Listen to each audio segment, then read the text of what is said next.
I watched this Mike Tyson documentary recently. It was just like totally incredible, man. This cat, Mike Tyson, was like, he's talking about sizing up his opponent. And he's just like, I would see this cat and I would like picture my fist coming out the back of their head. And I was just like, holy shit, like that's a pretty crazy description, you know? As the car gathers dust, gathers rust underneath the grave, let in skyline. And I think like if you're in a band and you're gonna go out there and like perform, like there's just a certain part of you. You know, when we're opening for someone, you know, it's not to sound cocky at all, but like I want to go out there and destroy shit. Like that's it. You know what I mean? Like I want to go out there, I want to fucking crush it. I want to make it difficult for the next band to go on.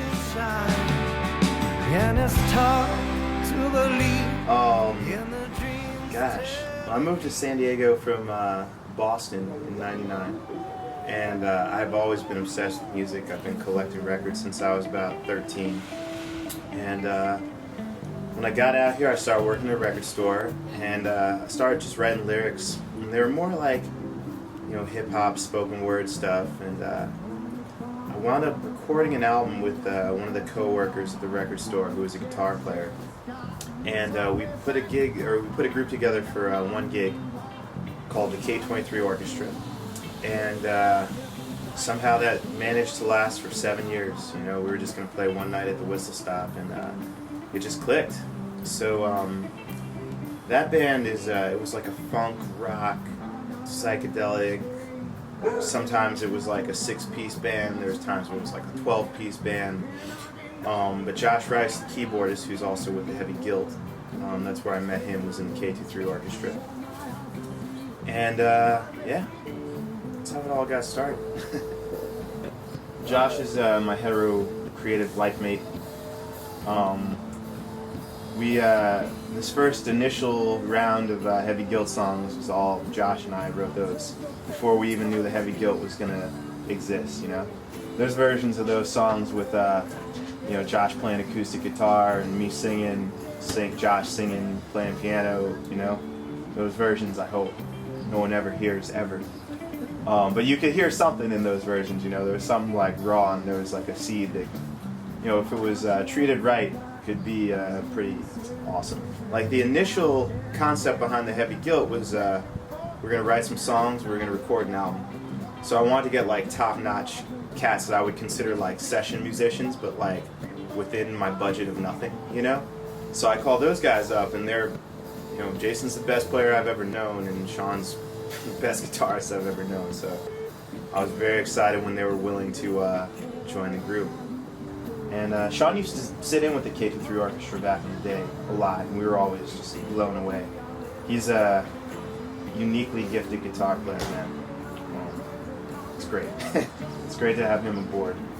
And like the thing about Jason that's like amazing is Jason could play 1,000,000 notes a minute, but he is the tastiest player I know. You know, he just puts it where it needs to be, and he leaves a lot of space and a lot of breathing room, and that's what this band is all about. Is like, you know, we try to create like a big wall of sound because there's 6 of us, and it runs pretty deep, but we try to leave space for everyone to add to that sound, you know. So Jason is an essential element in that leaving of space. Jenny was our Craigslist acquisition. Yeah, she was pretty cool, man. Yeah, we were like Spinal Tap in our initial stages, you know what I mean? We just could not hold on to a drummer. So Jenny was like that, man. When she played with the group, she was like, man, I really want to be in this band because I like your music, you know? And I've never gotten to make music that I enjoy listening to. So it all worked out. Jenny came aboard. She is our youngest member. And it's awesome, man. It's cool. Like, I've been playing music for years. I've never played in a band with a woman. I think that's great to have that kind of energy there. And I mean, it's not because she's a woman. She's a really awesome drummer. But it's just kind of a cool vibe, man. I kind of dig that. It's like the Velvet Underground, lady drummer. Eric kind of kicked our ass into gear because we were like, wow, we found a vocalist who can really, really, really breathed life into those tunes, man. He had that perfect voice for it, you know. It was like, it was uncanny when we met him because it felt like we had been writing these songs for him all along, you know. Like he sung them like they were his, and, you know, when that kind of creative lightning strikes, it's difficult if not impossible to ignore, you know. And we were just like, wow, we got something real special, you know. Let's put together like a kick-ass band around this guy. Like we were talking about it too. We were just like, you know, let's get the heaviest of heavies that we know to come play with us. You know, let's go do this at a really nice studio. You know, let's get a good guy to produce it. Like, let's do this right. Done plenty of half-assed projects musically in my life.